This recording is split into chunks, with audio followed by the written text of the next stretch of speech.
नमस्कार किसान भाइयों। गन्ने में टिल्लर मतलब गन्ने की ग्रोथ कैसे बढ़ाएं। जिन किसान भाइयों ने गन्ने की लेट बुआई की थी तो उस गन्ने की फसल की ग्रोथ बढ़ाने के लिए आपको क्या करना होगा, तो किसान भाइयों वीडियो को अंत तक देखते रहें ताकि आपको सही जानकारी मिल सके। और अगर आप चैनल पर नए हैं तो हमारे चैनल को सब्सक्राइब करना ना भूलें।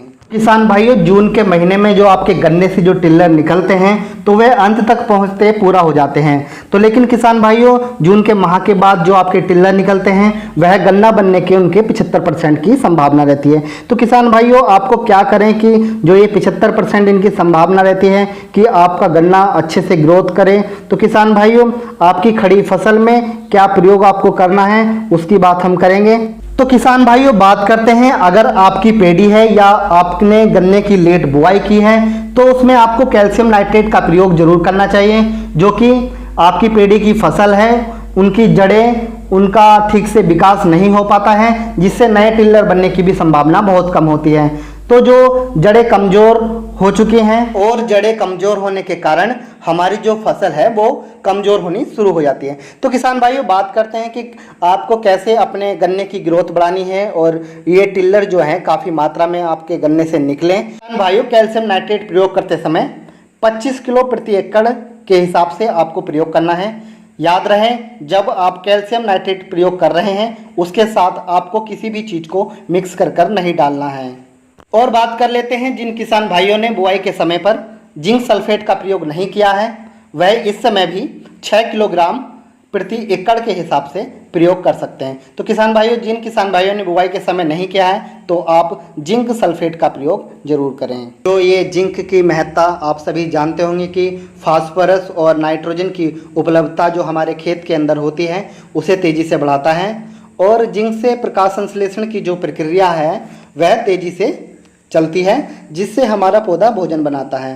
तो इससे गन्ने की ग्रोथ बहुत तेज़ी से बढ़ती है। तो किसान भाइयों, कैल्शियम नाइट्रेट आपको 25 किलोग्राम प्रति एकड़ में ही प्रयोग करना है, इससे अधिक मात्रा में आपको प्रयोग नहीं करना है। अगर खेती में नमी नहीं है तो आप इसका प्रयोग करने के बाद सिंचाई जरूर करें। इससे क्या होता है, जो आपकी पत्तियां होती हैं वो चौड़ी होती हैं, तो गन्ने में बोरान भी होता है जो बहुत महत्व रखता है। बोरान की भी कई खेतियों में कमी आ जाती है, जिससे फसल कमज़ोर हो जाती है। किसान भाइयों अब बात करते हैं, अगर आपकी पेडी की फसल है कमज़ोर हो रही है, ग्रोथ नहीं कर रही, टिल्लर नहीं निकल रहे हैं, तो आपको उसमें किन किन खादों का प्रयोग करना चाहिए। तो आपको हम बता दें कि आप उसमें सिंगल सुपर फास्फेट तो उसका प्रयोग करना चाहिए। प्रति एकड़ में आपको 4 बैग सिंगल सुपर फास्फेट के लगाने चाहिए, 1 बैग यूरिया और 40 किलोग्राम आपको न्यूरेट ऑफ पोटाश का प्रयोग करना चाहिए। इससे क्या होगा कि आपकी जो ये टिल्लर नहीं निकल रहे, टिल्लर निकलेंगे, फसल ग्रोथ करेगी और आपकी फसल भी स्ट्रॉन्ग बनेगी। तो वह किसान भाई भी इसका प्रयोग कर सकते हैं जिन किसान भाइयों ने मिट्टी चढ़ाने का काम अभी नहीं किया है। तो आप इसका प्रयोग करने के बाद मिट्टी चढ़ाने का भी कार्य कर सकते हैं। किसान भाइयों, अगर आप इन खादों का प्रयोग कर रहे हैं तो आप उसके बाद सिंचाई जरूर करें। अगर आप इसका प्रयोग कर रहे हैं तो आपकी जो फसल है वो स्ट्रॉन्ग हो जाएगी और अच्छे से ग्रोथ करेगी। तो किसान भाइयों, वीडियो आपको कैसी लगी, वीडियो को लाइक कीजिए और चैनल को सब्सक्राइब करना ना भूलें। किसान भाइयों, मिलते हैं अगली वीडियो में, तब तक के लिए आपसे इजाज़त चाहते हैं। नमस्कार किसान भाइयों।